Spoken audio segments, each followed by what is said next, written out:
আজকে কথা বলবো ইনভেস্ট কোথায় করবেন। দেখুন, স্টক মার্কেটে এখন ইনভেস্ট করবেন না। এখন বলে না, স্টক মার্কেট ইনভেস্টের জন্য নয়। তো ইনভেস্ট করবেন কোথায়? দেখুন, ফাইন্যান্সিয়াল ফ্রিডম পেতে গেলে তিনটে ধাপ আছে। এক হচ্ছে financial security, financial stability, financial freedom. আপনার যদি কোনো এমার্জেন্সি আসে তখন আপনি কি করবেন?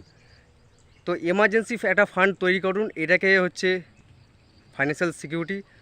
এবং ফাইন্যান্সিয়াল স্টেবিলিটি হচ্ছে আপনার আগামী 2-3 বছর বা 5 বছরের একটা মানি যেটা থাকবে, যেটা আপনার কোনো প্রবলেম হলে সেটা আপনার কাজে আসবে। সেটা আপনি না হয় এফডিতে রেখে দিতে পারেন, আর না হয় সেটা পিপিএফ বা কোথাও রাখতে পারেন। তো আর ফাইন্যান্সিয়াল ফ্রিডম পেতে হলে আপনি নিজের ওপর ইনভেস্ট করুন। আমাদের গলা থেকে নিচ অবধি যা কিছু আছে, আমরা বেশিরভাগ লোক গলার নিচে ইনভেস্ট করে, আর তারাই হয় গরিব।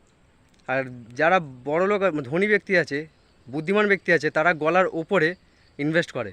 আপনি ইনভেস্ট করুন আপনার নিজের ওপরে, গলার ওপরে।